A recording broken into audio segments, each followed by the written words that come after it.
Good morning, students. Now I am going to teach English book.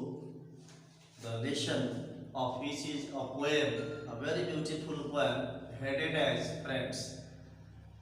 बहुत बहुत धन्यवाद बच्चों। मैं क्लास 6 की इंग्लिश की बुक अपने हाथ में पकड़ा हूँ और इस बुक की पहली लेसन जिसका नाम है फ्रेंड्स। इस चैप्टर का नाम है फ्रेंड्स। इस फ्रेंड्स का अर्थ तो आप लोग जानते ही हैं, जिसका अर्थ होता है मित्रता या मित्र। यह कविता आबी फेयरवेल ब्राउन, जो कि एक अमेरिकन राइटर हैं, उन्हीं के द्वारा लिखी गई है।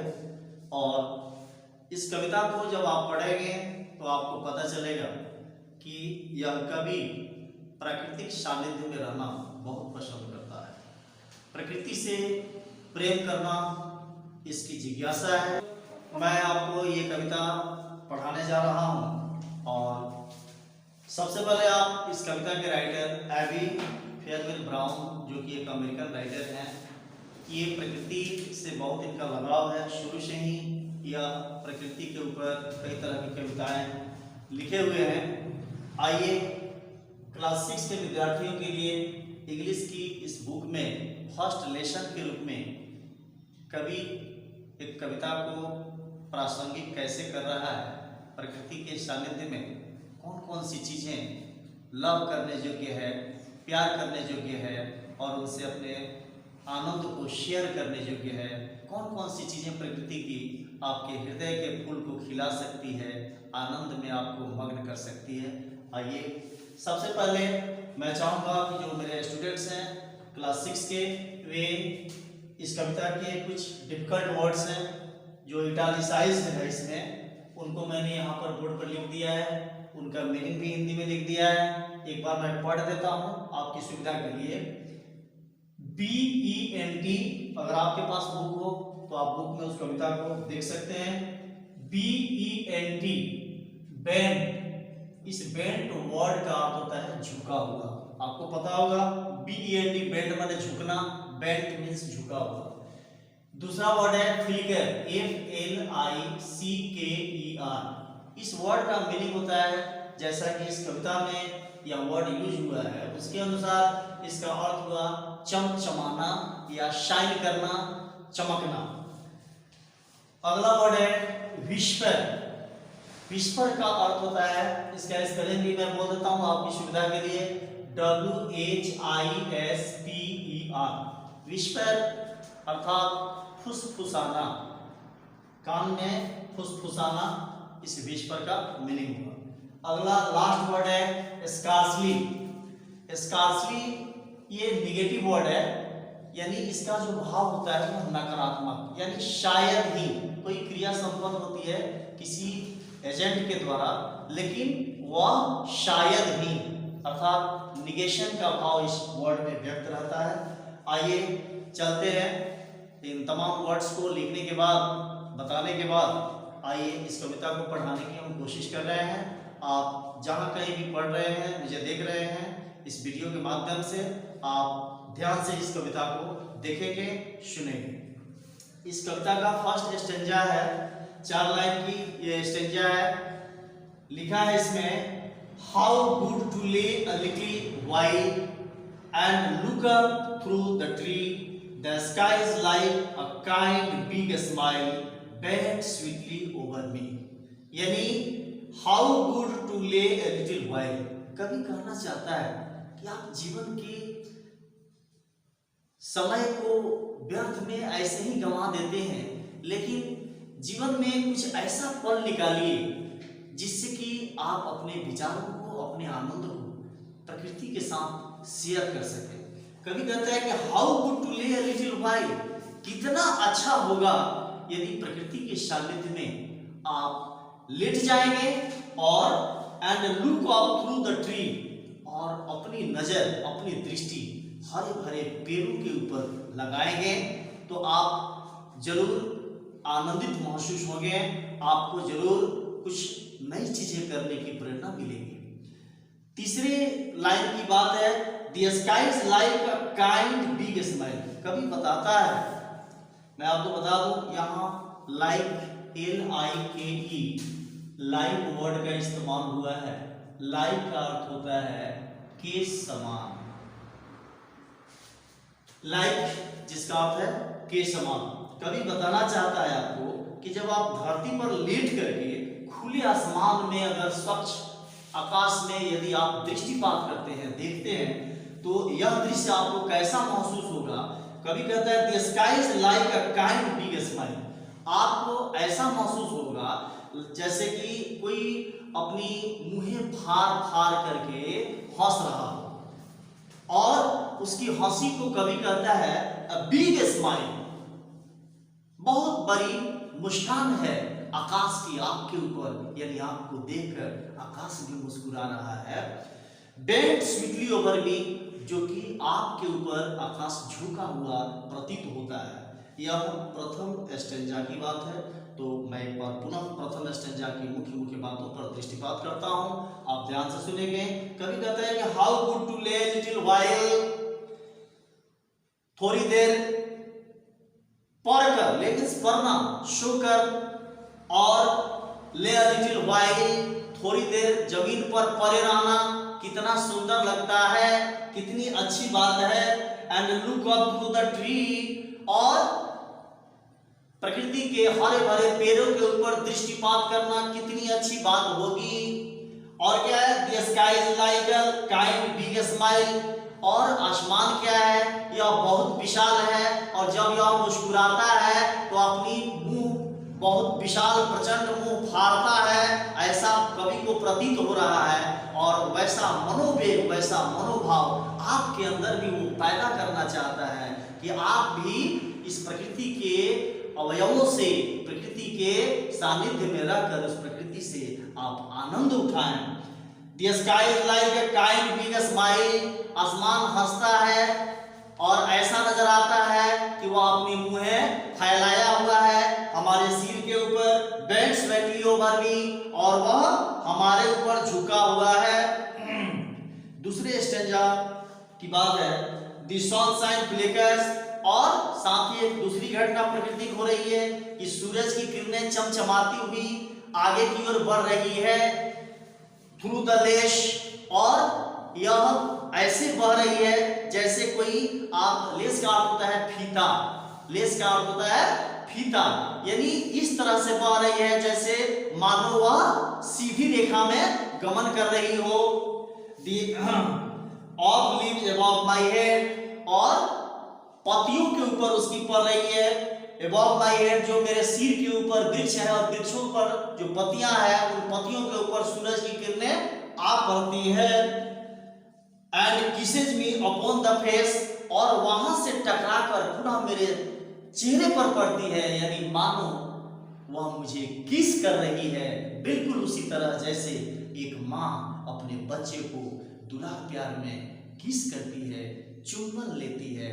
यह प्यार कवि प्रकृति के सानिध्य में बैठकर एहसास कर रहा है। ये दूसरे स्टेंजा की बात है। लाइक मदर बिफोर बेड, जैसे बेड पर एक माँ अपने बच्चों को किस करती है, दुलार प्यार करती है, बिल्कुल उसी तरह इस धरती रूपी बेड पर आप सोए हुए हैं और सूरज की किरणें आपको कैसे आलिंगन करती है। उनकी किरणें हरे भरे पेड़ों पर पड़ती है, और पेड़ों पर पड़ने के बाद वह छिटक कर आपके चेहरे पर पड़ती है। जब चेहरे पर आती है किरणें, तो कवि कहता है कि यह दृश्य बिल्कुल उसी तरह है जैसे एक छोटा सा बच्चा अपनी बेड पर बैठा रहता है और उसकी माँ दौड़ कर आती है और उसको चुंबन करने लगती है, प्यार दुलार करने लगती है। कितनी अच्छी बात है प्यारे स्टूडेंट्स। तीसरे स्टेंजा में है, the wind comes stealing over the grass, और हवा घास से होकर, वृक्षों से टकराकर चुपके से आपके पास आती है और क्या करती है, टू विस्पर प्रीटी थिंग्स, आपके कानों में आकर कुछ फुसफुसाती है, यानी हवा भी आपके कानों में कुछ मंद वेग में कुछ कहती है, ऐसा प्रतीत होता है कवि को। And though I cannot see him pass, कभी कहता है कि we have never seen the wind. Nobody has so far seen the wind. आज तक किसी ने हवा को देखा नहीं है, लेकिन हवा को देख नहीं सकते हैं तो मेरे प्यारे हवा को हम महसूस तो जरूर कर सकते हैं। जब वो हमारे बदन से टकराती है तो हमें आनंद का एहसास होता है और हवा के बहाव की अनुभूति होती है। आइए तीसरी लाइन, चौथी लाइन है, I feel his careful wings. जैसे मेरे बदन से जब टकराती है तो लग रहा है कि मुझे इस चीज का एहसास होता है जैसे किसी चिड़िया के उड़ने की कोमल पंखों से हमारा शरीर टकरा रहा है। कितनी अच्छी बात है। कवि का भाव यह है, कवि कहना चाहता है कि हमें प्रकृति से जरूर प्रेम करना चाहिए। आज प्रकृति से हम कितने दूर हो गए हैं। प्रकृति से प्रेम नहीं करने का कारण यह है कि आज प्रकृति भी हमें अपने गोद में बैठाने को तैयार नहीं है। इसलिए आप जहाँ कहीं भी रहें, प्रकृति को हरा भरा रखने की भी कोशिश करें, अपनी प्रकृति को बचाए रखें। इसके लिए आप प्रकृति के इन और आउट को जब तक आप समझेंगे नहीं, तब तक आप उसके महत्व को समझ नहीं पाएंगे, तब तक उसके लिए आप कुछ कर नहीं पाएंगे। आइए सबसे लास्ट स्टेंजा में कवि क्या करना चाहता है, आइए हम पढ़ते हैं। So many gentle friends are near. आपके आस पास, आपके इर्द गिर्द बहुत सारे दोस्त हैं, बहुत सारे फ्रेंड्स हैं।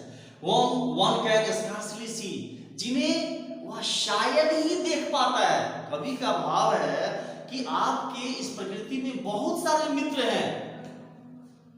आपके मित्र, मानव का मित्र सिर्फ मानव ही नहीं, कवि कहना चाहता है कि मानव का मित्र सिर्फ मानव ही नहीं बल्कि प्रकृति के आंगन में जब अपनी आंखों से आप झांकेंगे तो आप पाएंगे कि प्रकृति का हर घटक आपके साथ है।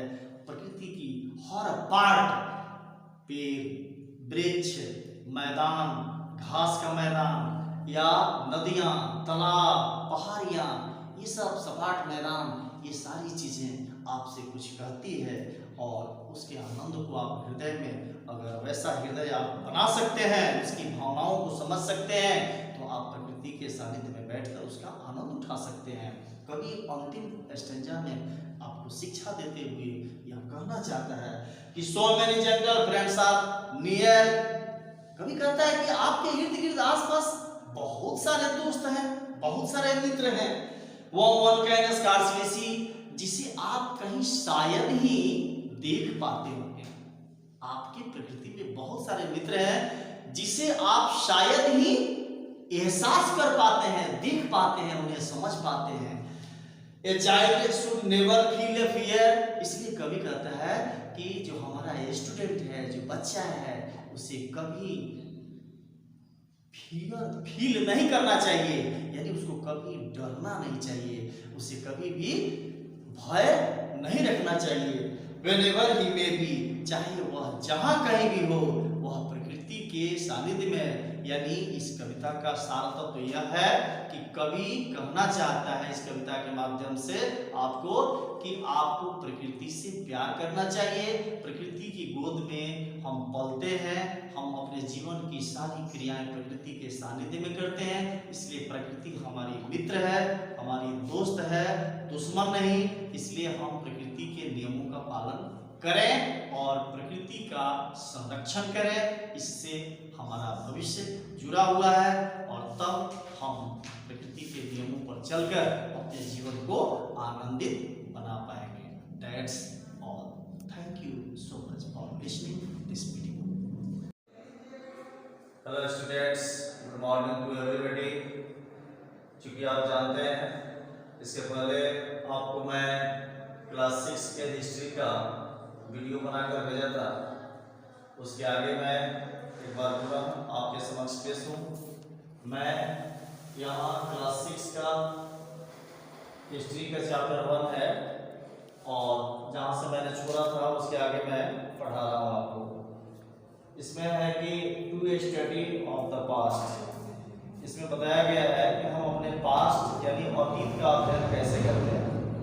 हम बीते हुए समय में जो हमारे पूर्वज जब लिखना पढ़ना नहीं जानते थे और जब लिखना पढ़ना जान गए, ये दोनों पीरियड का इतिहास कैसे जानते हैं, इसके क्या क्या स्रोत हैं, आइए हम आपको बताने की कोशिश करते हैं। सबसे पहले यहाँ पर हमने लिखा है history of the human beings is divided into two parts. मानव इतिहास को दो वर्गों में बांटा गया है। पहला है प्री हिस्टोरिक पीरियड, यानी प्री हिस्टोरिक पीरियड को हिंदी में प्रागैतिहासिक काल भी कहा जाता है।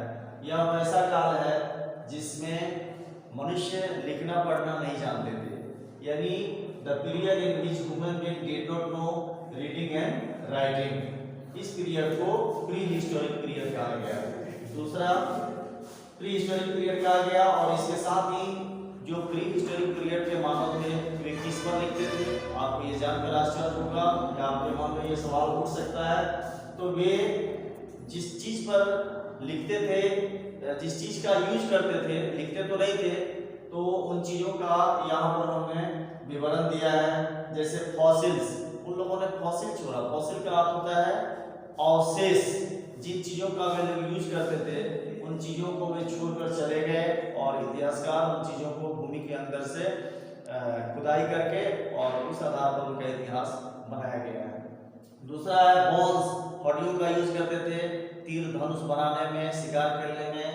टूल्स, पत्थर के औजार तरह तरह के बनाए होते थे। वेपन्स यानी हथियार भी बनाते थे जानवरों को मारने के लिए, शिकार करने के लिए। और पहाड़ की गुफाओं में रहते थे, कंदराओं में रहते थे, चट्टान की गुफाओं में रहते थे, जिनको शेल्टर कहते हैं। यानी ये उस पीरियड के इतिहास को जानने का यह आधार है। इस आधार पर हम उनका इतिहास करते हैं। दूसरा पीरियड है वैसा पीरियड जब मनुष्य लिखना पढ़ना जान गया, यानी history started with the time of reading and writing. तो इस पीरियड के इतिहास को हम कैसे जानते हैं, तो इसके लिए क्या आधार है हमारा इतिहास जानने का। तो वे लोग लिखते जो थे वो पत्तियों पर लिखते थे, यानी लीव्स, रॉक्स, चट्टानों पर लिखते थे, पिलर पर लिखते थे, और कॉपर प्लेट, जो आप अगर पुस्तक है आपके सामने तो पुस्तक पर देखेंगे कॉपर प्लेट पर कैसे अक्षर गढ़ा गया है, तो कॉपर प्लेट्स पर लिखते थे। साथ ही मिट्टी के बर्तन इत्यादि पर वो चित्र बनाते थे, अपने विचारों को व्यक्त करते थे। और साथ ही लास्ट में आपको उससे भी अच्छा स्किन ऑफ एनिमल्स, यानी मनुष्य जानवरों के चमड़े के ऊपर वे अपने विचार व्यक्त करते थे, तरह तरह के चित्र बनाते थे। और लिखना पढ़ना तो उस वक्त वो जानते नहीं थे, लेकिन चित्र के माध्यम से ही अपने विचारों का अभिव्यक्तिकरण करते थे। तो ये रहा आपका प्री हिस्टोरिक पीरियड और the period in which human beings knew how to read and write. ये दो पीरियड है हमारे इतिहास को जानने के ये स्रोत है। और इसमें आपको हमने नीचे SW दे दिया है, इसमें आपको SW बनाकर लिख करके और व्हाट्सएप के जरिए भेजना है। प्रश्न है how do we know the history of prehistoric period, यानी प्रागैतिहासिक काल के इतिहास को जानने का क्या स्रोत है, कैसे हम इस इतिहास को जानते हैं। That's all.